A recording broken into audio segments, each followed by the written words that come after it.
As the director of the National Human Genome Research Institute, I can identify to some extent with this odometer moment. As a relatively young institute that I'm responsible for, it wasn't that many years ago, maybe only about 4 or 5 or 6 years ago, depending upon how you're counting, that we were no longer a teenager as an institute and went past our 20th year anniversary. And I know what it is like when all of a sudden you have to no longer use the excuse of being a teenager and have to behave as an adult being 20 years old. So now OBSSR has that responsibility as well. But in all seriousness, congratulations. This is actually an area of great interest to the National Human Genome Research Institute and to the genomics community that I represent.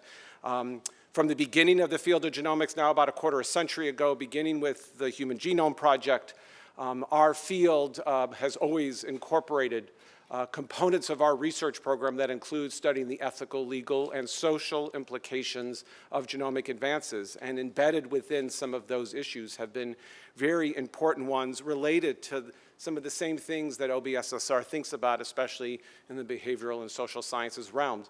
As genomics becomes more and more mainstream and as genomics becomes routine parts of medical care, there will be a number of behavioral and social science issues we will contend with, and there's no question that a robust research base is going to be very important to inform some of the things that we will all be facing with those advances.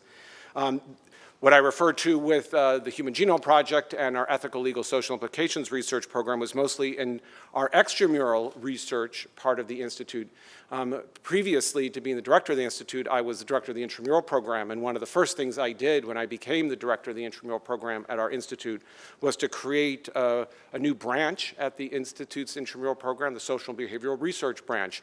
In fact, is reasonably co-localized in close proximity to OBSSR, and there's been many fruitful interactions between that group and this group. So we really regard this as extended family in some ways, so I'm certainly delighted to be here to participate in this scientific symposium and this celebration of OBSSR's 20th year.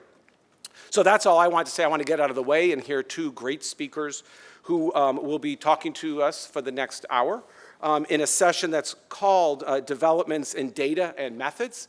And certainly big data and methodological advances is something that we have been very proud of in genomics. You're actually not going to hear about genomic methods and data. Rather, both of these speakers are going to be focusing on, in some ways, the newest exciting technologies coming out in this arena, and that relates to mobile health. So I would note I'm not going to also introduce in any great detail the biographies of these people. Our first speaker of the two is Santosh Kumar, is from University of Memphis, and you could read more details about him on page 55. And then when he is done, I'm going to bring Bonnie Spring up here from Northwestern, and you could read about her on page 57.